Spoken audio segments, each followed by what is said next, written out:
Friends, ইউটিউবে অনেকেই আমাকে মেসেজ করেছেন যে প্রোস্টেট ক্যান্সারের লক্ষণগুলো কি কি সে সম্পর্কে জানতে চেয়েছেন অনেক সচেতন ভাই এবং বোনেরা। আসলে এরকম একটা সময়ে যে প্রোস্টেট ক্যান্সার সমস্যাটি অনেক বেশি বেড়ে গেছে, প্রোস্টেট ক্যান্সারের লক্ষণগুলো কি কি সেই সম্পর্কে কিন্তু জানার কোনো আগ্রহের কমতি নেই। এরকম একটা গুরুত্বপূর্ণ বিষয় যেটি কিনা আমাদের দেহে, বিশেষ করে পুরুষ ভাইদের যারা প্রোস্টেটের সমস্যায় ভুগছেন তারা কিন্তু অনেকেই বুঝতে পারেন না। প্রায় 30% লোক যারা একদম শেষ পর্যায়ে, শেষ স্টেজে আসে, তখন তাদের রোগের বর্ণনা দিয়ে থাকেন। আসলে এরকম প্রোস্টেট ক্যান্সার হলে কি কি লক্ষণগুলো প্রাথমিকভাবে দেখা যায় এবং এ থেকে বাঁচতে চাইলে আমাদের কি করতে হবে সেই সম্পর্কে আজকের একটি গুরুত্বপূর্ণ আলোচনা। তাই গুরুত্বপূর্ণ আজকের অনুষ্ঠানটি না কেটে সম্পূর্ণরূপে দেখবেন এবং যারা নতুন সদস্য আছেন তারা অবশ্যই সাবস্ক্রাইব করবেন এবং পাশে থাকা বেল আইকনে ক্লিক করে নিয়মিত আপডেট দেবেন। চলুন গুরুত্বপূর্ণ আলোচনাটি শুরু করা যাক। প্রোস্টেট আসলে এর গঠনটি সাধারণত এটি আমাদের মূত্রথলি থেকে সামান্য কিছুটা নিচে, এটি ইউরেথ্রা এখান থেকে সাধারণত বের হয়ে চলে গেছে প্রোস্টেটের ভিতরের অংশ থেকে। প্রোস্টেটের দুটো পার্ট থাকে, একটি ভিতরে এবং একটি বাহিরের পার্ট। সাধারণত বাহিরের পার্টটাতেই ক্যান্সারের আক্রান্ত হয়ে যাওয়ার একটা স্বাস্থ্য ঝুঁকি থাকে। এছাড়াও এ ধরনের সমস্যা সাধারণত প্রোস্টেটের ওজন হচ্ছে 25 গ্রাম পরিমাণ। একটা পুরুষ ভাইদের প্রোস্টেট সাধারণত এর বাহিরের দিকটায় ক্যান্সারের স্বাস্থ্য ঝুঁকি থাকে সাধারণতই যাদের বয়স বেশি হয়ে গেছে, বিশেষ করে 50 ঊর্ধ্ব বয়স যাদের, তাদের কিন্তু স্বভাবতভাবেই হরমোন পরিবর্তনের কারণে প্রোস্টেট গ্ল্যান্ডটি বড় হয়ে যায়। বিশেষ করে পুরুষরা যারা 50-এর বেশি বয়স হয়ে গেছে তাদের হরমোন সাধারণত শরীরে টেস্টোস্টেরন হরমোন লেভেল কমে যাওয়ার কারণে পরবর্তীতে কিন্তু দেখা যায় যে একটি বিশেষ হরমোনের কারণেই কিন্তু প্রোস্টেটটি ধীরে ধীরে বড় হতে থাকে এবং এর দুটো পার্ট, সাধারণত ভিতরের পার্টটায় ক্যান্সারের লক্ষণ খুবই কম, ক্যান্সার হয় না। বাহিরের পার্টে যদি সাধারণত কোনো প্রকার ক্যান্সারের জীবাণু থাকে কিংবা ক্যান্সার থাকে তাও কিন্তু রোগী বুঝতে পারেন না।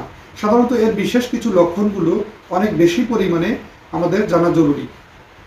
প্রাথমিকভাবে প্রস্রাবে জ্বালাপোড়া, প্রস্রাবে তীব্র থেকে তীব্রতর জ্বালাপোড়া থাকতে পারে। রাত্রিতে ঘুম থেকে উঠে বারবার প্রস্রাব করার প্রয়োজন হতে পারে। সাধারণত পেলভিক ফ্লোরে ব্যথা থাকতে পারে বা পেলভিকের ভিতরে প্রচণ্ড পরিমাণ ব্যথা। এছাড়াও মেরুদণ্ডের হাড় দিয়ে প্রচণ্ড ব্যথা থেকে ব্যথা তীব্রতর হতে পারে। এছাড়াও প্রোস্টেটের সমস্যা হলে প্রস্রাব করতে অসুবিধা, ফ্রিকুয়েন্টলি ইউরিন পাস বা বারবার প্রস্রাব হয়। এছাড়া রাত্রিতে ঘুমানোর সময় বারবার প্রস্রাব আসার মতো ইতিহাস লক্ষ্য করা যায়, অর্থাৎ ঘুম থেকে বারবার উঠে প্রস্রাব করতে হয়। কোনো কোনো রোগীর ক্ষেত্রে আবার পিঠের ব্যথা অত্যন্ত বেড়ে যেতে পারে, অর্থাৎ প্রোস্টেট ক্যান্সারটি বোনস এবং লাঙে ছড়িয়ে পড়তে পারে। অর্থাৎ এটি ধীরে ধীরে যদি কোনো হাড়ে এরকম ক্যান্সার আক্রান্ত হয়, হাড় ভঙ্গুর এবং কি হাড় ভেঙে যাওয়ার মতো রোগীর বর্ণনায় তীব্র থেকে তীব্রতর ব্যথা, শরীরের যে কোনো বোনসে অর্থাৎ হাড়ে প্রচণ্ড পরিমাণ ব্যথা এবং এই ব্যথায় সাধারণত রোগী অনেক বেশি পরিমাণ কষ্ট পেয়ে থাকেন। এরকম লক্ষণগুলো দেখা যায় সাধারণত শেষ স্টেজে বা প্রোস্টেট ক্যান্সারের একটা যখন ঝুঁকি তৈরি হয়ে গেছে তখন সাধারণত এরকম সমস্যাগুলো লক্ষ্য করা যায়। প্রোস্টেট ক্যান্সার এর সমস্যার লক্ষণগুলোর ভিতরে আরেকটি লক্ষণ হচ্ছে সাধারণত ওজন ধীরে ধীরে কমে যেতে থাকে এবং পায়ে বোনসগুলো অসাড় হয়ে আসার মতো লক্ষণগুলো দেখা যায়। প্রোস্টেট ক্যান্সারের রোগীগুলোর দেখা যায় লক্ষ্য করলে তাদের ওজন ধীরে ধীরে মাসকে মাস ওজন কমে যাচ্ছে, তার বিশেষ চার্টে এটি ফলো করা যায়। তাই এ সমস্ত ব্যাপারে হতে হবে সতর্ক। এবং প্রস্রাব করার পরবর্তীতেও প্রস্রাবের ভিতরে সাধারণত দেখা যায় যে প্রস্রাব সাধারণতই জমে থাকার মতো ইতিহাস লক্ষ্য করা যায়, অর্থাৎ পুরোপুরিভাবে সম্পূর্ণরূপে প্রস্রাব হয় না। কিছু কিছু রোগীর আছে সাধারণত 50 ঊর্ধ্ব বয়স যাদের, তাদের কিন্তু বিইপি থাকে, বিনাইন এনলার্জমেন্ট প্রোস্টেট। আসলে এই রোগটি একটা কমন রোগ, কিন্তু অনেক রোগীরা আছেন যারা কিনা প্রোস্টেট ক্যান্সারের দিকে যাচ্ছে কিংবা প্রোস্টেট ক্যান্সারের লক্ষণগুলো আছে হয়তো বা টের পাচ্ছে না। কেউ কেউ সাধারণত প্রোস্টেট ক্যান্সারে আক্রান্ত হয়ে যাওয়ার স্বাস্থ্য ঝুঁকি থাকলেও কিংবা আক্রান্ত হয়ে থাকলেও বুঝতে পারেন না, কেননা প্রোস্টেট ক্যান্সারের লক্ষণগুলো সাধারণতই তেমন একটা পাওয়া যায় না।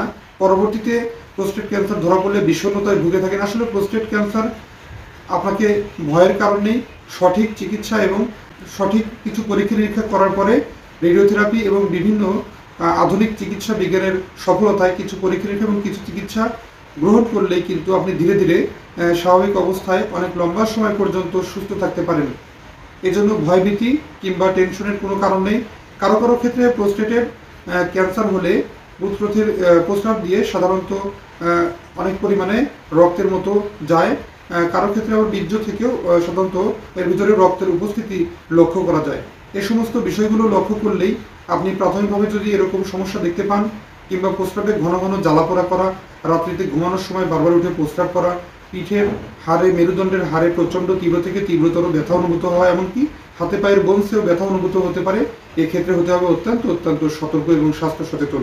বন্ধুরা, প্রোস্টেট ক্যান্সারের যে লক্ষণগুলো, এগুলো জানবো আমরা সবাই অবশ্যই, এবং জেনে সুন্দরভাবে এ থেকে সচেতন এবং স্বাস্থ্য সচেতন থাকা অনেক বেশি পরিমাণ জরুরি। কেননা ছোটোখাটো ক্যান্সার হোক অথবা যে কোনো রোগী আমাদের স্বাস্থ্য ঝুঁকি তৈরি করতে পারে।